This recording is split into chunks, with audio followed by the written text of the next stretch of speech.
In less than 2 weeks now, Congressman Jim Langevin will be retiring after more than 20 years in Washington.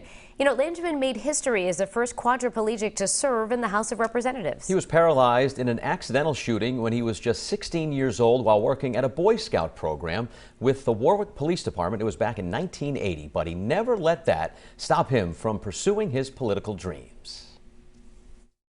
So I think the most obvious question is, why are you stepping down? You're only in your late 50s.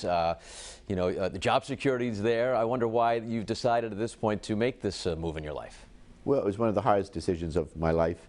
But after 22 years of living in two places at the same time and all the travel back and forth, I decided that I wanted to stay closer to home and have a better work-life balance and not be running myself into the ground all the time. It's an amazing job, but it's like drinking from a fire hose every day. And I want to do something that's a little different. I'm still young enough and healthy enough. You were the first quadriplegic in Congress, and you champion a lot of causes to make improvements for accessibility, not only there in Washington, but also nationwide. Are you happy with what you were able to do? Do you think more needs to be done?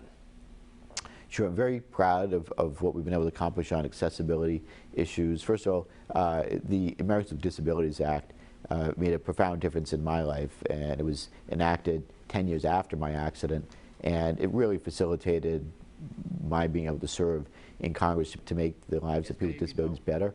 It was something I'm very proud of, including the Airline Passengers with Disabilities Bill of Rights that set out rights and protections for people with disabilities as they're traveling on airlines. I, again, do it every week, and I know the challenges of traveling with a wheelchair, traveling with a disability, and at least we wanted to give more protections for people with disabilities, and I'm proud that we've been able to do that.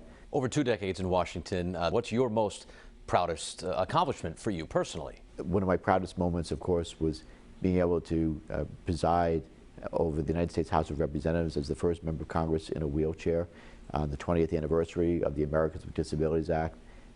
It was such an amazing moment that I'll never forget.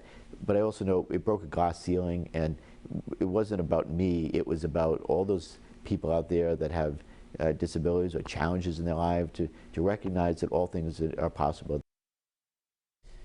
And coming up tonight at 5 p.m., more of my conversation with Representative Langevin. He addressed a recent Target 12 investigation about profits he allegedly made as a member of Congress trading stocks, and also what his next job could be. It might be at his alma mater, Rhode Island College. So again, that's tonight at 5 o'clock.